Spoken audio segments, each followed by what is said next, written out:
और जितना ज्यादा होगा वो इतना ही ज्यादा शिफ्ट करेगा और उसी रेशियो में शिफ्ट करेगा. So these are the things, basic understanding which I told you. अब होता है क्या, क्वेश्चन इसी पे बनता है. तो अगर आप उसके क्वेश्चंस को विजुअलाइज कर पाते हो कि at what catch the question has been created, तो आपके लिए सारी चीजें आसान है. इसीलिए आप थोड़ा सा मतलब प्रैक्टिस मोड से ज्यादा तपस्या मोड में रहो while solving question. ठीक है निरांजना, ये तुम्हारे लिए ही था ये सारी बातें. मेरी बात समझ में आ रही यस है? सर. So हाँ you जी don't सर. have, हाँ, you don't have to put lot many effort for solving 100 and 200 questions. समझदार आदमी वो है जो 20 का प्रैक्टिस करके भी 21st क्वेश्चन की प्रोबेबिलिटी हाई कर दे बनने की. मतलब और एक प्रैक्टिस का तरीका ये है कि आप 200 क्वेश्चन भी कर लें और 201वें क्वेश्चन के लिए आपकी प्रोबेबिलिटी तब भी लो रहे. तो which one is better way of preparing, बताओ तो जरा सा. सर पहला वाला. हाँ, तो वो तब होगा जब आप 20 क्वेश्चन को ऐसे देखते हो जैसे कि मतलब you are not there to solve, मतलब यू आर जस्ट टू उसको जितनी वेरिएबिलिटी हो सकती थी क्वेश्चंस पे, जितने तरीके से सोचा जा सकता था, सब कुछ तरीके से तुम सोच रहे हो. ठीक है, तो वो उस तरीके से हम चाहते हैं कि तुम एक्सरसाइज करो और उसी तरीके से हमसे डिस्कस करो विथ क्वेश्चंस. ठीक है, तो अब बात आती है कि डीआई का. तो डीआई में मोस्टली क्या होगा मैं तुम्हें बताता हूँ कि जैसे out of all DI you will find कि डीआई जो होते हैं या तो ये परसेंटेज के ऊपर बेस्ड होगा जिसमें परसेंटेज के कंसेप्ट्स लगेंगे, या एवरेज के ऊपर बेस्ड होगा, या फिर परसेंटेज में भी कई तरीके होते हैं जैसे पाई चार्ट के बेस पे भी होता है ना,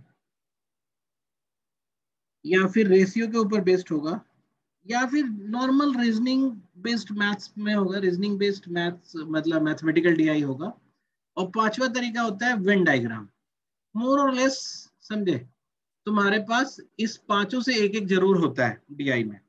तो इसीलिए हमने क्या कर रखा है कि सबके लिए अलग अलग सेट्स तुम्हें दे रखे हैं सॉल्व करने के लिए. और यहाँ पे फॉर दिस क्लास टू मतलब इंट्रोडक्शन क्लास में I have tried to find one questions from each kind of DI. ठीक है, और basically there is no theory for DI, special theory नहीं है.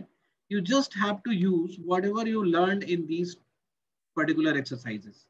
ये बात समझ में आ गई तुम लोगों को? Yes sir. ठीक है, तो अब जैसे अगर हम तुमको विजुलाइज कराना चाहेंगे, पहले रुक जाओ कौन से क्वेश्चन से देखते हैं.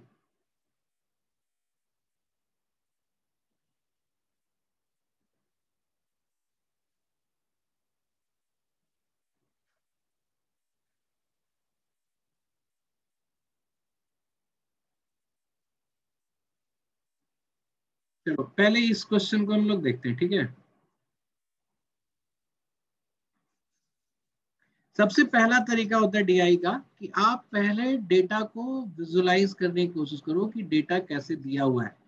सो at first sight it will look very difficult. कुछ अजीब सा तुमको दिखेगा कि क्या है क्या चीज है, कुछ समझ में नहीं आ रहा.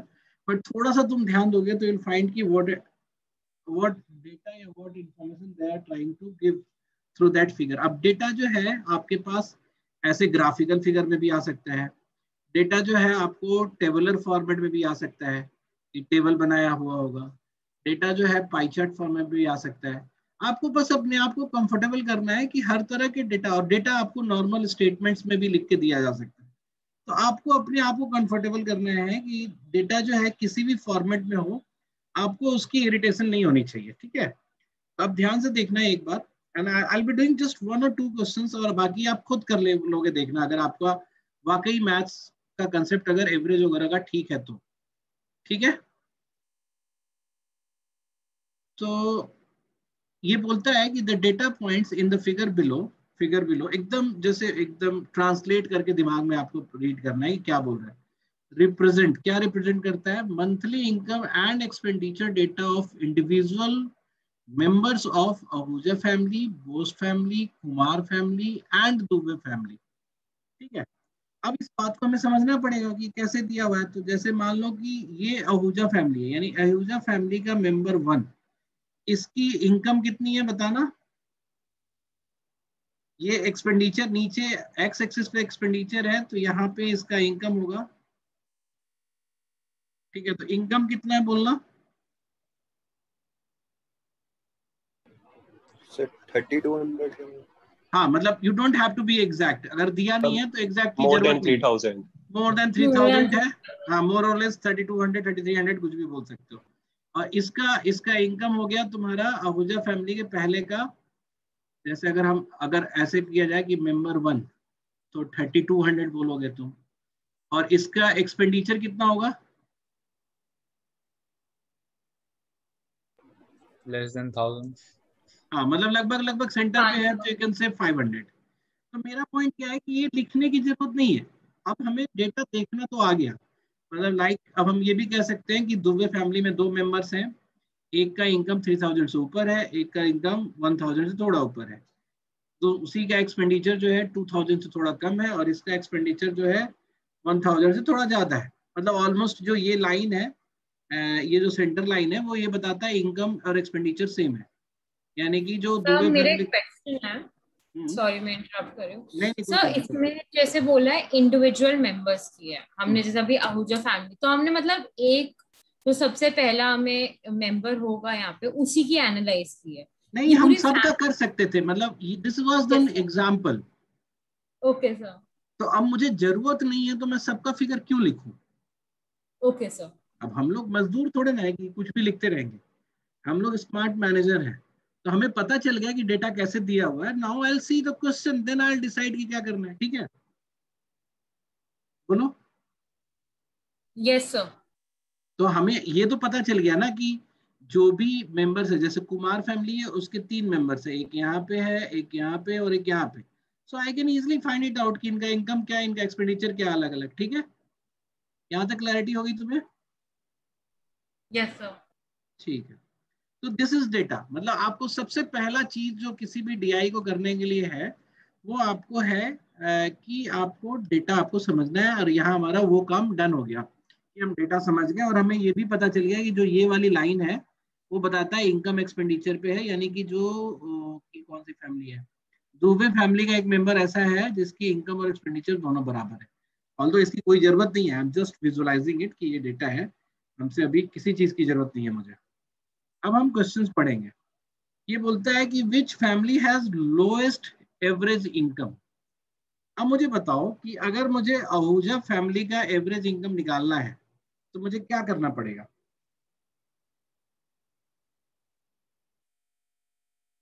तीनों का इनकम का टोटल करके divided by number of members कर देंगे। टोटल बाय 3 ना। यहाँ पे 3 है। हाँ, ये टोटल कौन बाय 3। किसने बताया मुझे? चिरंजीव ने बताया। ठीक है, यस सर। सो सब लोग एग्री हो इससे? अमृता? सर ग्राफ को भी देख के मतलब हमें थोड़ा ऑफ आइडिया कोर्स, मिल जाएगा। हाँ, उस पे तो हम जाने ही वाले थे। तो अमृता, हाँ। Did you get my point कि ये तो हमारे पास है ही कि एवरेज का मतलब यही होता है कि तीनों मेंबर की इनकम को निकाल ले, जोड़ के हम 3 से डिवाइड कर दे। ठीक है, 3 मेंबर है यस यहाँ सर। पे। बट सिंस इसका इनकम, जैसे इनकम ऊपर है, इसका इनकम ये है, इसका ये और इसका ये है, तो मिडिल वाली जो वैल्यू होगी वही तो एवरेज होगा ऑलमोस्ट। Yes sir. अब ये जरूरी नहीं कि एकदम मिडिल में हो, I am not claiming that कि ये जो बीच वाला है वो बिल्कुल बीच में है, बट मोर और लेस तो इसके बीच में ही है ना, इसके आसपास ही तो एवरेज पड़ेगा। अप्रोक्सीमेशंस लगा रहे हैं यहाँ पे हाँ, सारे। हम बिल्कुल, मतलब अप्रोक्सीमेशन क्या, ऑलमोस्ट ऑलमोस्ट कंफर्मिटी ही बोलो तुम, इसमें क्या ही अप्रोक्सीमेशन है। अप्रोक्सीमेशन तब ज्यादा बोलते हैं जब एरर के थोड़ी चांसेस होती है, तो यहाँ पे तो ओके यही सर। है। उसके बाद बोस फैमिली है। बोस फैमिली देखो कहाँ कहाँ पे है, 1 2 3। तो एवरेज किसके बराबर होगा? ऑलमोस्ट ऑलमोस्ट पहला वाला जो स्क्वायर है सर। 1 के बराबर। क्यों? क्योंकि ये ऊपर है, ये नीचे है और ये बीच में है। तो ये हमारा आ गया, ये कौन सा है? बोस फैमिली। बोस फैमिली का एवरेज। ठीक है, तीसरा बोलता है कि कुमार फैमिली। कुमार फैमिली का ये 1, ये 2, ये 3 किसके बराबर होगा एवरेज? Almost almost 3। तीसरे के बराबर। अब तुम रुक जाओ निरंजना, तुम नहीं बोलोगे अभी। Okay sir. लास्ट वाला है हमारा कौन सा? दुबे फैमिली। दुबे फैमिली का ऑलमोस्ट कहाँ पे गिरेगा बताओ एवरेज? ये मुझे बताएगा, रुक जाओ 500। एक मिनट, आर्यन नहीं, रुको रुको, वेट। वानी तुम बताओ दुबे फैमिली का एवरेज क्या होना चाहिए?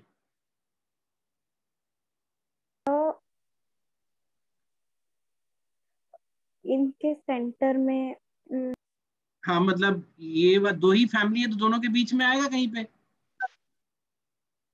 नहीं, बोलो। Yes sir.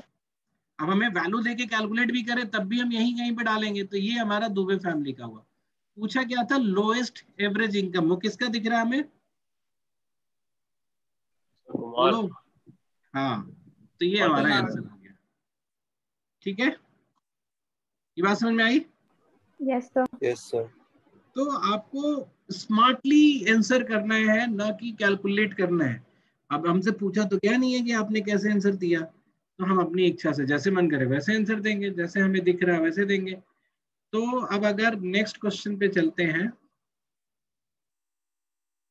अभी एक तुम्हें बात बताते हैं, जब हम लोग जब पेपर बेस होता था ना, तो उस समय बहुत आसान होता था पेपर पे ही मार्क करके कुछ कुछ बना लेना, क्योंकि अलग से डेटा नहीं बनाना होता था। अभी क्या है कि इस क्वेश्चन में तो जरूरत नहीं है, बट कभी कभी लगता है कि टेबल ड्रॉ कर किए बिना क्वेश्चन बनेगा नहीं, तो ये ऑनलाइन एग्जाम का नुकसान है ना। बट एनीवे कोई बात नहीं, हो तो सबके लिए वही चीज है। अब हम नेक्स्ट क्वेश्चन पे जाएंगे, विच family has highest average expenditure. अभी मैं जिससे पूछूंगा वही बताएगा। हम सबसे पहले आहूजा फैमिली का लेंगे। आहूजा फैमिली का 3 मेंबर है, 1 2 3। तो ये मुझे बताएगी प्रासी। प्रासी, आहूजा फैमिली का एवरेज एक्सपेंडिचर क्या है और किसके बराबर है, अगर हम तुम्हें लमसम में लेना हो तो?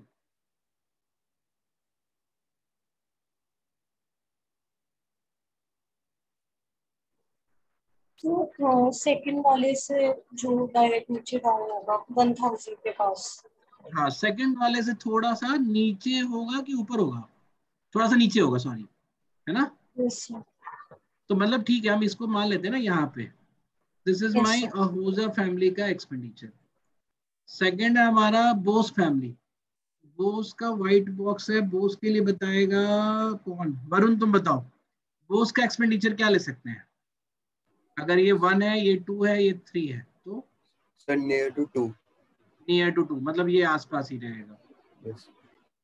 फिर हमारा है कुमार फैमिली। कुमार फैमिली का एवरेज एक्सपेंडिचर क्या होगा? 1 2 3, नियर टू 2 ही ओनली, है ना। इसमें भी कोई दिक्कत नहीं है, बोलो Varun. No sir. Last Dubey, Dubey वाले का कितना होगा? बीच में ही होगा सर, अराउंड मिडिल। हाँ, तो इसके इसके बीच में करीब करीब यहाँ आएगा, ये हमारा दुबे है। तो किसका हाईएस्ट एक्सपेंडिचर है बताओ? दुबे का। दुबे। दुबे का। तो देखो, अब पॉइंट ये है कि मैं तुम्हें बताता हूँ कि जैसे जनरली 4 4 क्वेश्चंस, पहले तो 4 4 होते थे, इस बार कम कम था, 3 3 क्वेश्चन था। 3 में से अगर आप एक डीआई सेट करें, मतलब 4 क्वेश्चन होते हैं, तो जरूरी नहीं है कि एक ही सेट के चारों बना लो। 2 सेट मिला के भी, एक डीआई सेट और एक एलआर सेट भी अगर कर लेते हो ना, तो 90% के आसपास तुम्हारा स्कोर आ जाता है। ठीक है, तो इसीलिए हम लोग बहुत ज्यादा बेचैन होकर क्वेश्चन नहीं करेंगे, बट ज्यादा डेप्थ देकर करेंगे कि हम कैसे कर रहे हैं, can we find any easier way to do it. तो अब मुझे इसकी करने की तो जरूरत नहीं है ना, विच फैमिली हैज लोएस्ट सेविंग। हाँ नहीं, चलो इसको पूछते हैं। बताओ लोएस्ट सेविंग के लिए क्या करना पड़ेगा हमें? Income minus expenditure.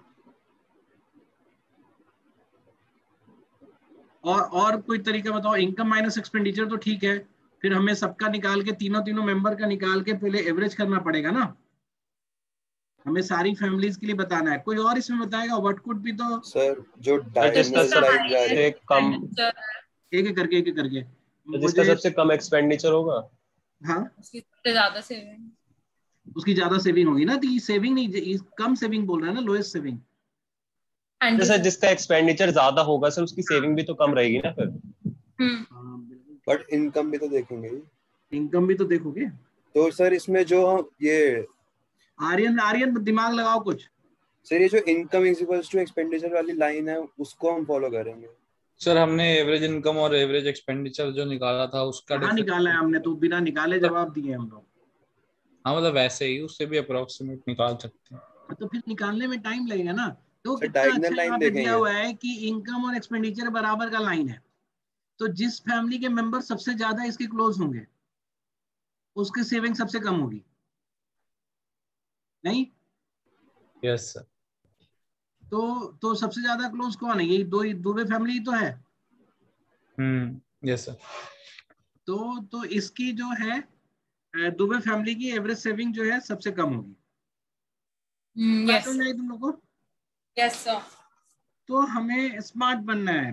तुमको मैथ्स में एक्सपर्ट तुम बन ही नहीं सकते। मैथमेटिशियंस क्या करेंगे और एमएससी मैथमेटिक्स वाले क्या करेंगे, लेकिन स्मार्ट तुम उससे ज्यादा हो सकते हो।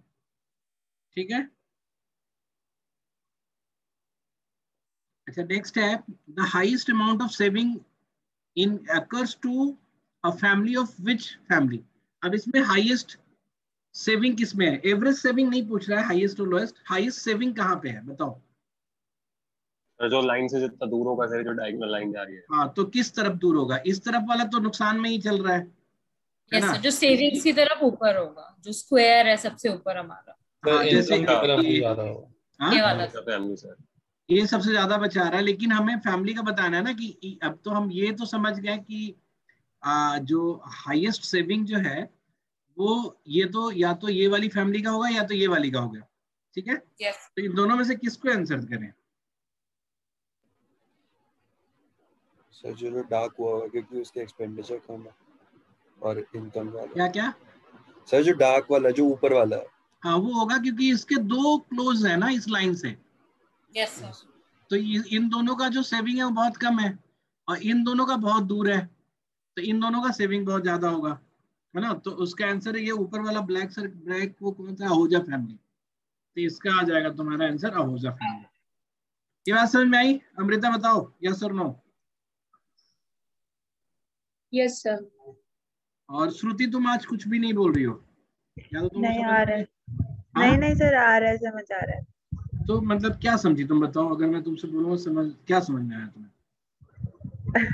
अब क्वेश्चन देख के तो ऐसे समझ आ रहा है, मतलब नहीं, पहले क्या बताओ ना, अगर पता मैं है। तुमसे पूछूं कि तुम्हें क्या समझ में आया इतने देर में?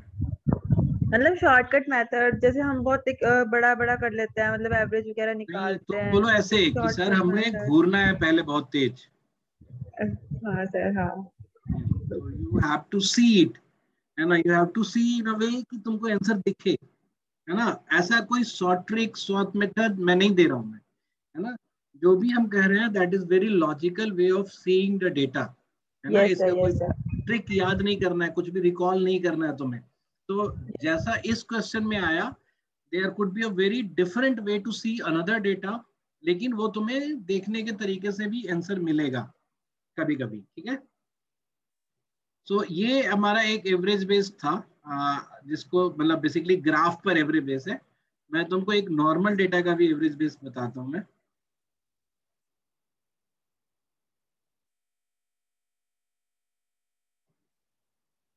चलो इसी का करते हैं।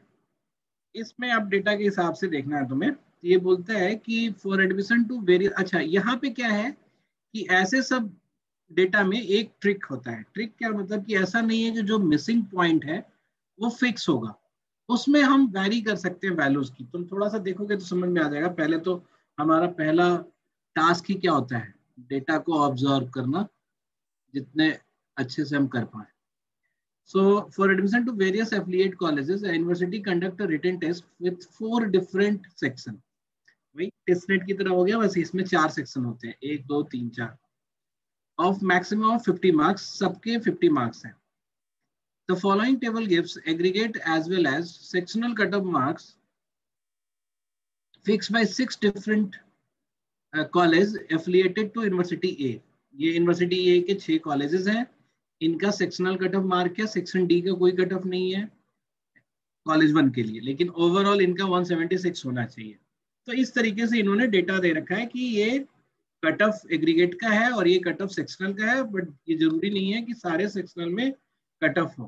ठीक है, अब बोलता है student will get admission only if she gets marks greater than और equal to the cut off marks in each of the section and aggregate में भी उसको एटलीस्ट इक्वल टू एग्रीगेट होना चाहिए, तभी उसको एडमिशन मिलेगा। अब ये बोलता है कि एक बंदा है Bhima, got call from all colleges, उसको सारे कॉलेज से वो मिले। What could be the minimum aggregate marks obtained by हर, भामा को कितना मिनिमम एग्रीगेट मिला होगा, बताओ जरा सा।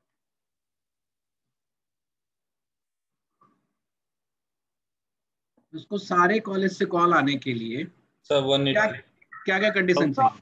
180। अरे जल्दी से निकाल रहे हो तुम लोग भाई। मतलब सेक्शन ए में उसको कितना स्कोर करना पड़ेगा मिनिमम? सारे के लिए 45 46 ए के लिए, सॉरी सर, ए के लिए 45, ए के लिए 45, उसको कितना करना पड़ेगा? 45 सेक्शन सी में 181 46, सेक्शन डी में 45 इनको जोड़ दो, कितना आया? 181। मतलब पॉइंट मेरी समझ रहे हो ना? You will get 80% of questions which you can do. 20% question या 30% क्वेश्चन होगा, ऐसा होगा जो बहुत टिपिकल होगा, which you can not do in stipulated time. कर तो वो भी सकते हो, तो उसके लिए घबराओ मत।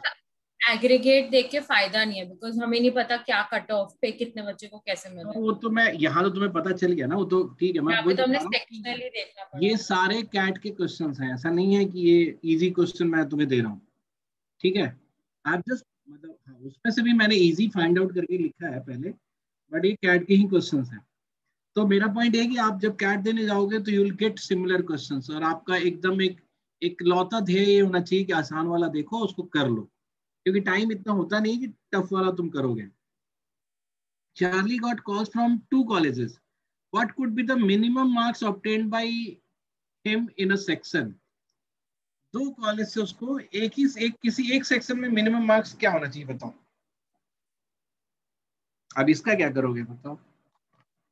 पहला वाला तो फिर भी आसान था। How do you think this one? Sir 0, कैसे पता चला तुमको? क्योंकि जो ब्लैंक स्पेसेस है उसमें तो कुछ है ही नहीं ना, इसलिए।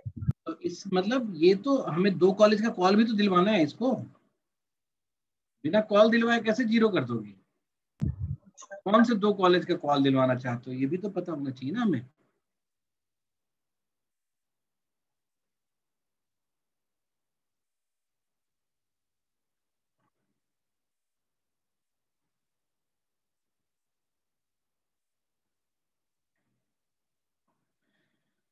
जिसमें ज्यादा ब्लैंक स्पेसेस होंगी वो वाले कॉलेज तो हम करा लेंगे कॉल, है ना? कर बताओ ज्यादा ब्लैंक वाला कौन है? कॉलेज 3 है। 3 तो इसको 171 तो चाहिए ही चाहिए ना। और ये भी ध्यान रखना है कि इसको 2 ही कॉलेज से कॉल मिला है। तो इसमें मान लो कि 46 तुमने इसको यहाँ दिलवा दिया, अब क्या करोगे बताओ? एक और किसका दिलवा दे बताओ? 41 होगा सर। कितना? 31 की 41?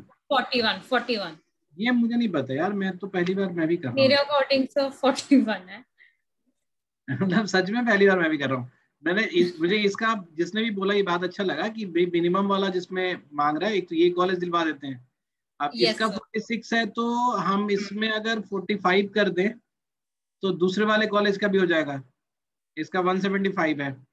अब पॉइंट है कि उसको एग्रीगेट 175 तो पहुंचाना ही पहुंचाना है, ठीक है? तो एग्रीगेट 175 के लिए मान लो कि हम इसको 50 का 50 दे दें मैक्सिमम, इसको भी 50 का 50 दे दें, और यहाँ पे भी इसको 50 अगर दे ही दे, तो क्योंकि और सब जगह तो मैक्सिमम करना पड़ेगा ना 175 भी पहुंचाने के लिए, तो इसमें हम 25 दे सकते हैं। 25 हो गया। 1 करेंगे ना तो 21 हो जाएगा। 21 हो। अरे 21 करोगे तो ये इसका कॉल कैसे आएगा? 2 कॉल से कॉल चाहिए ना। हाँ मतलब अच्छा इसीलिए मैं अच्छा। 41 करा मैंने, 21 में फिर एक का ही कॉल आएगा। हाँ तो ये 25 कर देते हैं, तो ये इसका आंसर होना चाहिए। आई बात समझ में? सही है, एक बार फिर से बता दो। यस। मतलब इसमें क्या था ना कि इसमें किसी 2 कॉलेज से तो कॉल चाहिए ही चाहिए, है ना। और उसमें ये बोला था कि उस केस में मिनिमम किसी में क्या करेंगे, तो किसी ने मेरे से बोला, तो में से ही किसी ने, कि भाई आप ऐसा करो सर कि जिसमें सबसे कम रिक्वायरमेंट है सेक्शनल कटअप की, उसमें कॉल दिलवाओ। मेरा एक ये भी एजेंडा हो सकता था कि मैं 2 मिनिमम वाले का, इन दोनों का कॉल दिलवा देता हूँ। तो मुझे अल्टीमेटली 175 नंबर तो चाहिए ही चाहिए। तो किसी एक सेक्शन में कम रखने के लिए हमें इसमें, हम जिसमें इसकी रिक्वायरमेंट है दोनों की, तो हम इसमें 50 दिलवा देते हैं उस बच्चे को पूरा पूरा, क्योंकि जहाँ पे एक जगह ज्यादा दिलवाएंगे तभी तो किसी और जगह कम होगा। और इसमें भी चाहिए ही चाहिए 45, तो इसमें भी हम 50 दिलवा देते हैं। अब ये दोनों जगह हम कुछ भी रख सकते हैं, और हमें मिनिमम, मतलब अभी हमें 175 तक पहुंचना है, 175 तक। तो किसी एक में 50 मैक्सिमम दे देंगे, तभी तो किसी एक में मिनिमम कर पाएंगे। तो इसमें फिर हम 25 दे सकते हैं। अगर 21 देते तो इसका तो कॉल आ जाता, तो सिर्फ एक से आता आता नहीं है। है।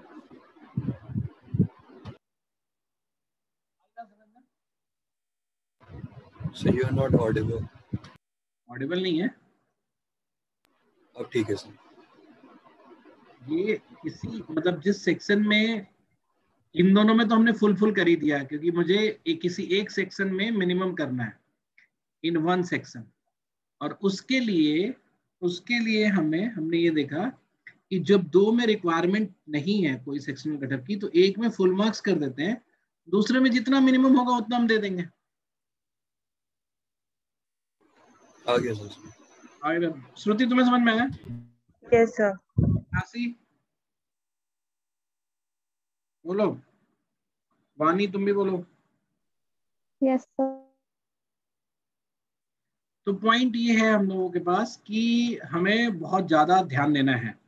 Aditya did not get a call from even a single college, किसी भी कॉलेज। ये एवरेज बेस्ड नहीं था, ये बेसिकली वही है कि आपका मतलब न्यूमेरिकल रीजनिंग बेस्ड क्वेश्चन हो गया, है ना।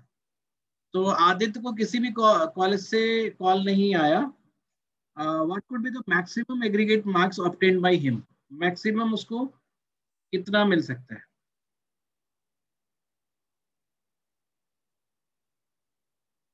बोलो।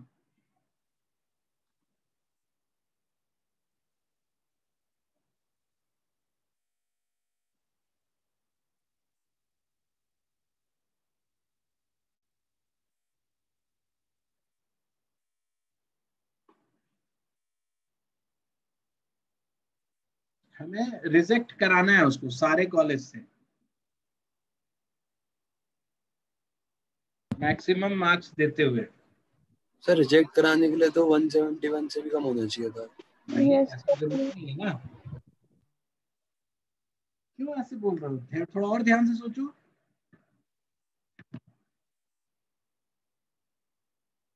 हमें पहले कॉलेज में छटवाने के लिए किसी एक में, सेक्शन ए बी सी तीनों में से किसी एक में 41 मार्क्स करना पड़ेगा ना।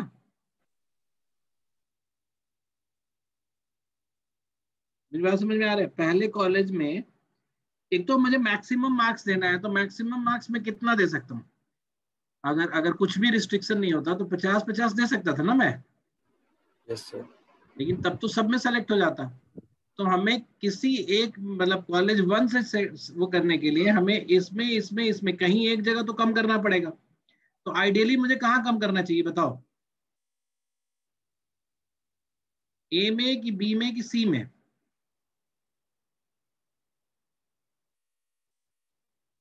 बोलो भाई, एनीवन? सर सी सेक्शन में कम करेंगे क्योंकि सी उसमें में सबसे कम ज्यादा। करेंगे, क्यों? क्योंकि सी में एक बार अगर 41 कर दिए तो ना केवल कॉलेज 1, वो कॉलेज 2 से भी जाएगा, कॉलेज 3 से भी जाएगा, कॉलेज 5 से भी जाएगा। अगर वो सी में 41 मार्क्स स्कोर कर देता है तो वो सीधा सीधा 4 कॉल से छट जाएगा, है कि नहीं। अब मुझे बचा चौथा और पांचवा। तो चौथा और पांचवा में अगर हम देखें तो अगर हम सेक्शन डी में, है ना, चौथा और पांचवा के कॉमन तो इसी में है ना, सेक्शन डी में अगर हम इसको 43 मार्क्स कर दें तो दोनों से छट जाएगा ये, इससे भी गया और इससे भी गया। तो बाकी के दो सेक्शंस में हम इसको 50-50 दे देंगे। अब बताओ तो कितने नंबर हुआ इसके।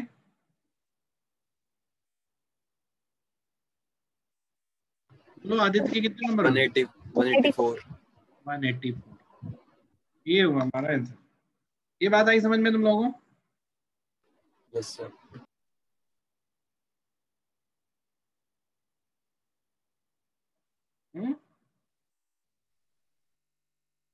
बताओ भाई। Yes, sir. Yes sir. So isn't it very easy, मतलब अगर तुम थोड़ा ध्यान दो तो बहुत आसान नहीं है। अब प्रॉब्लम क्या होती है कि अगर तुम थोड़ा प्रैक्टिस नहीं किए रहोगे ना तो एग्जाम में अचानक से आएगा, पेपर में अचानक से आएगा तो तुम लॉस्ट हो जाओगे। मतलब ये क्या बवाल है, इसको तो समझ ही नहीं आ रहा क्या करना है। और अभी भी जैसे मैंने हेल्प किया तो तुम थोड़ा आसानी से समझ भी लिए। तो हमें अब ये समझना पड़ेगा कि कैच कहाँ है और कैच किस तरह का है। ठीक है,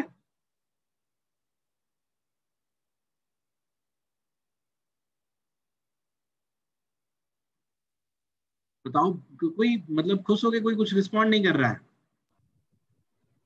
सर एक बार दोबारा बताना ये वाला।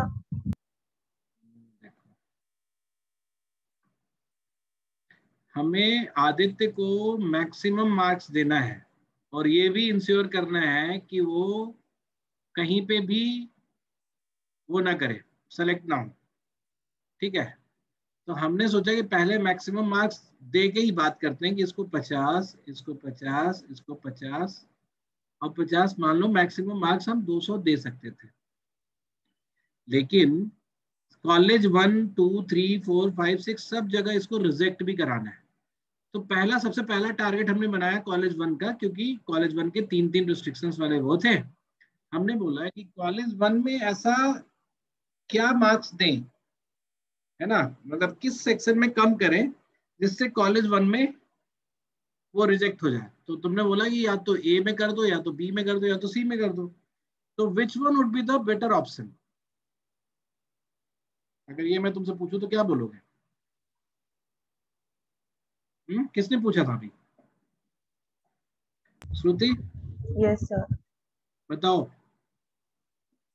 किस में कम करना चाहिए मुझे, ए में, बी में, सी में, किस में? हमने 50-50 नंबर दे रखा है।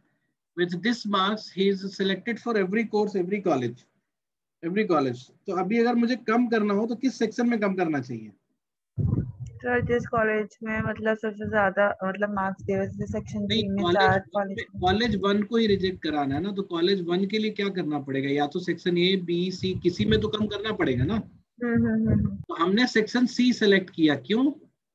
क्योंकि अगर सेक्शन सी में उसको हम 41 मार्क्स दिलाते हैं तो वो कॉलेज 2 से भी छट जाएगा, कॉलेज 3 से भी छट जाएगा और कॉलेज 5 से भी छट जाएगा।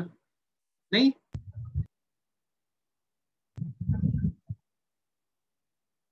नहीं समझ में आया? आगे सर आगे।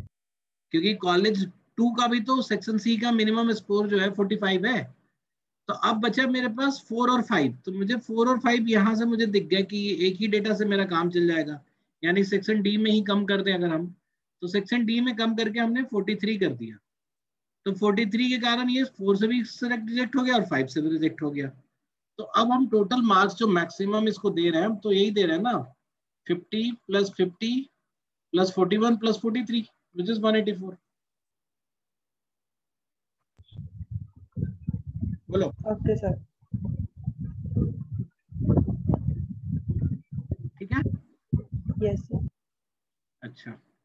अब एक क्वेश्चन और करेंगे और ये तुम्हारा प्रोपोर्शन वाला क्वेश्चन है और ये भी बिल्कुल आसान ही है, बट वही है, जिस हिसाब से तुम लोग डर गए अभी 2 क्वेश्चन में, तुम डरोगे ज्यादा।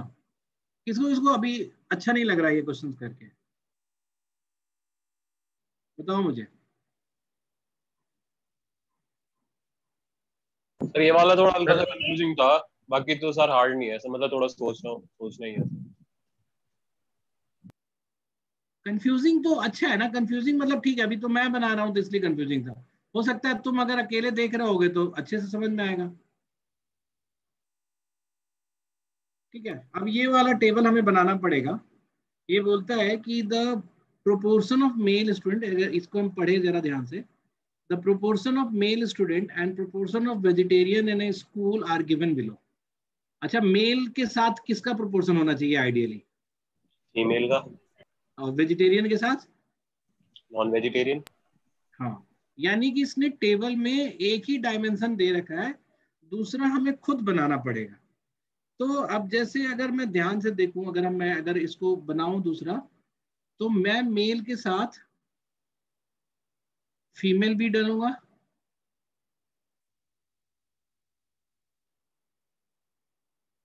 और वेजिटेरियन के साथ नॉन वेजिटेरियन भी डालूंगा।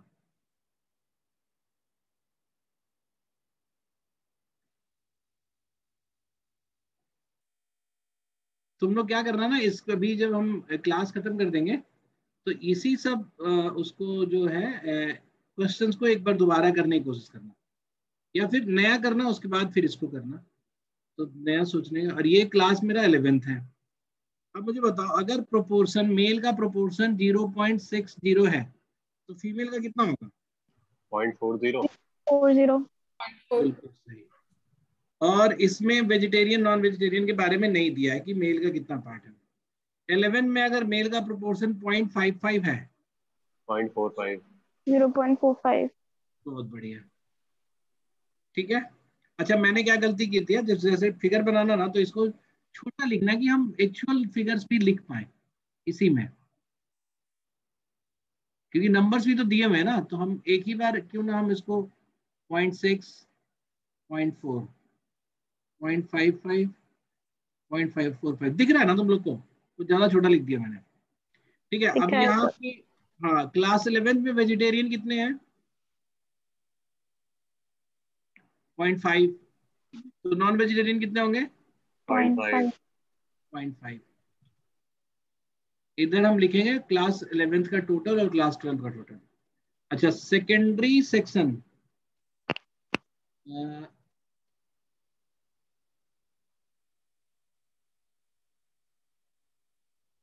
सेकेंडरी सेक्शंस में मेल जो है वो कितने हैं नहीं दिया हुआ है। वेजिटेरियन कितना है? 0.55। तो 0.45 हो गया। और टोटल में मेल कितने हैं बताओ? 0.475। तो फीमेल कितने होंगी? बोलो जल्दी। 0.525। बहुत बढ़िया। अच्छा, मुझे परसेंटेज में बताओ, 0.6 कितना परसेंट होगा? बोलो। 0.6 प्रोपोर्शन का 3/5। 3/5। 60%, सीधा सीधा। Yes sir, 60%। है ना? 0.475 का मतलब कितना हो गया? 47.5%। परफेक्ट है। तो ये सब तो समझ में आता है, किसी को दिक्कत तो नहीं है ना इसमें? प्राची, निरंजना, वानी, अमृता, कुछ भी नहीं किया मैंने बस इस फिगर को एक्सटेंड कर दिया कि बाकी जो वेरिएबल्स नहीं दिए हुए हैं वो भी हम अकाउंटिंग में रख लें। अब ये बोलता है कि the school has total 800 of students. ठीक है, तो 800 में मेल कितने होंगे? फटाफट बता दो मुझे। 800 में मेल कितने होंगे? क्योंकि टोटल का दिया हुआ है ना, ये टोटल का 47.5% कितना होगा बताओ? अच्छा, 47.5% 50% से कितना परसेंट कम होता है? 2.5। 2.5 ना? सर 3 आई थिंक 370 380 के राउंड होगा।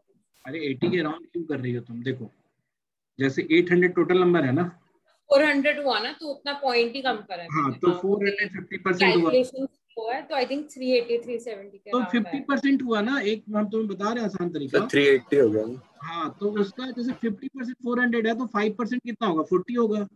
2.5% Yes. कितना होगा? 20 होगा तो 380 हो जाएगा यहाँ पे। तो हम इसको लिखते चलते जाते हैं। 380 जो है टोटल का मेल है। फीमेल कितनी हो जाएगी फिर? 420। हाँ 420। मैं गलती से 520 लिखने वाला था। तो उसमें भी बोलता है कि 80% of whom are in secondary school section. तो 80% कितना हो गया 800 का? 640। 640 और rest are equally divided between 11। तो बचा कितना? 80 160 बचा। 160 80 सॉरी। अच्छा 80 का 60% कितना होता है? ये ना 0.6 है ना ये। मतलब ये जो डिवीजन है मेल फीमेल का सिर्फ क्लास 12th का है। और क्लास 12th में कितने बच्चे? 80। तो 80 के 60% कितना होगा? 48। 48। अच्छा देखो किसी किसी को लग रहा होगा भी बहुत टिपिकल भी। किसमें तुम लोगों में से किसको बहुत टिपिकल लग रहा है अभी भी? अमृता तुम्हें समझ में आ रहा है? Yes sir. अमृता प्रासी ये लोग वो है कंसर्न के सब्जेक्ट है। आप लोगों को समझ में नहीं आ रहा तो बता दो पहले तुरंत ही। हमसे शर्माने की कोई जरूरत नहीं है। बोलो प्रासी। तो समझ आ रहा है। Very good. तो 48 हो गया हमारा मेल। तो बचे हुए कितना हो जाएंगे? बचे हुए कितना हो गया बताओ? 32। अच्छा 11th में मेल कितने होंगे? 55% कितना होगा बताओ? 44 सर। बहुत बढ़िया। बचा कितना? 36। 36। अच्छा वेजिटेरियन कितने होंगे इसमें? 40। 40। Non vegetarian 40। अच्छा ये 640 का। अच्छा अब यहाँ पे देखो ये तो बताना आसान हो गया ना। सेकेंडरी में मेल कितने होंगे? यस सर, सब्ट्रैक्ट ही करना। हाँ 380 माइनस कितना करोगे? 92 कितना हो जाएगा? 288 वो 98 की 88।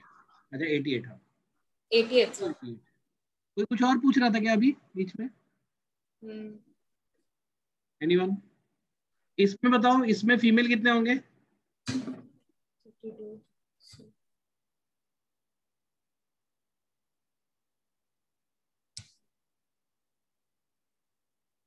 62 नहीं 52।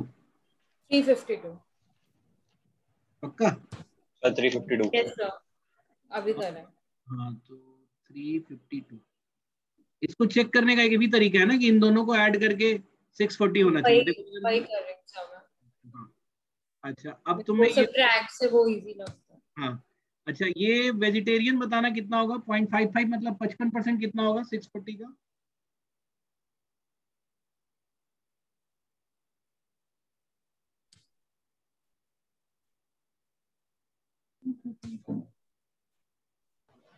थ्री 52। 352। अच्छा ये हमने एक चीज यहाँ लिखना भूल गए हैं कि ये जो हमारा है 0.53 है टोटल का। ठीक है हाँ। तो एक मिनट कितना 0.55 कितना बताया तुमने? 352।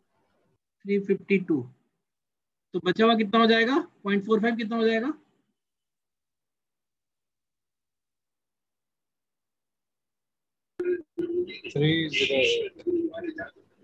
थ्री होगा कि 2 होगा? 288। 288। हाँ सर। ठीक है।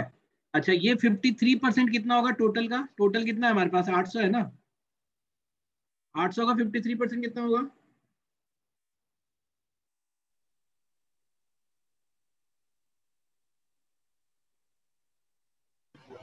फोर 424। 424। 424। तो इसका वेजिटेरियन कितना हो जाएगा?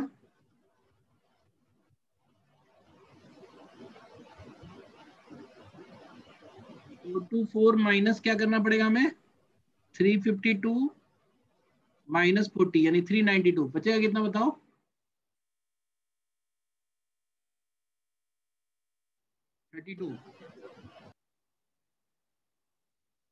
और ये कितना बच जाएगा बताओ, 32 अगर ये तो 48, और ये इन दोनों का टोटल मतलब ये नॉन वेजिटेरियन कितने बच जाएंगे तुम्हारे, 800 में से 424 घटाना 380, 376 ना। सॉरी 76, सॉरी वो देखा जो नहीं। ये सारा टेबल बन गया, अब जो पूछ रहे बता दो, what percentage of vegetarian students in class 12th, class 12th में वेजिटेरियन कितने हैं बताओ जरा सा। 32, और कितना परसेंट होगा 80 का? 80, अरे 80 का कितना परसेंट है? 80 टोटल है, 40% है, मैं वो तो ये कैलकुलेट। तुम्हारा आंसर आ गया। Yes sir. ठीक है, तो बेसिकली ये प्रोपोर्शन और फ्रैक्शन वाला क्वेश्चन था। तो मतलब I am just telling you कि थोड़ा सा आप पेशेंस रख के तुमको खुद से करते जाना है, ठीक है। And ask me in doubt format, तो तुम्हें ना बहुत अच्छा लगेगा तुम्हें सीखने समझने में। जैसे मान लो कि हम जब भी डीआई की क्लास रखते हैं and you are asking for 3 DI with me, तो उसमें क्या होगा कि ऐसा नहीं है कि हम सारी डीआई कर रखे हैं और सारा डीआई आता है, हम लोग साथ में बैठ के सोच सकते हैं, क्योंकि it's exercise of thought process. नहीं, ऐसा बिल्कुल नहीं है कि हम तुम्हें कोई ट्रिक दे देंगे which will start using it और तुम्हें सारा डीआई करने लगोगे। हाँ, ये कंप्लीटनेस वाली जो बात है ना कि कब कंप्लीट देखना है, कब कैसे देखना है, वो धीरे धीरे तुम्हें समझ में आएगा। कई बार ऐसे डेटा सेट्स होते हैं जो आप फिल नहीं कर सकते, उसमें वेरिएबल कुछ भी रख सकते थे, है ना। जैसे इसके पहले वाला जो टेबल था उसमें तो हम ऐसा फिक्स नहीं था ना, मतलब इसको फिल तो नहीं कर सकते थे हम, ये तो इसमें तो कुछ भी हम रख सकते थे किसी के लिए भी। तो ऐसे भी टेबल होते हैं, वो धीरे धीरे आपको समझ में आ जाएगा।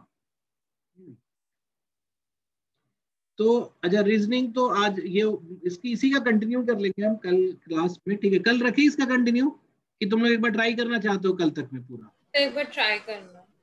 हाँ, एक बार सारे लोग ट्राई करो, ठीक है। कोई डरने वाली जरूरत नहीं है, तुम जैसे इसको ट्राई करके देखना, ये भी बहुत अच्छा क्वेश्चन होगा तुम्हारे लिए, थोड़ा सोचोगे तो बन जाएगा। फिर ये भी, ये बिल्कुल परसेंटेज पे बेस्ड है ना, ये भी तुम्हारा परसेंटेज पे ही बेस है, लेकिन इसमें थोड़ा उसका भी है, थोड़ा एवरेज का भी यूज है। सही, कौन सी शीट है? ये अभी हम तुम्हारे लिए अलग से बनवाए हैं, मैंने बेसिकली शॉर्टलिस्ट कर दिया है। देखो मैंने बताया ना कि पिछले बार से हम थोड़ा इम्प्रोवाइज करके तुम्हें वो दे रहे हैं, सीट्स दे रहे हैं। तो पिछले बार हमने क्या किया था कि डीआई के लिए एक एक्सरसाइज अलग था, एलआर के लिए अलग एक्सरसाइज था, और फिर पेपर वाइज मैंने कैट के ईयर वाइज की 2018 2017 ऐसे करके हमने डीआई और लार का एक ही साथ डाल दिया था।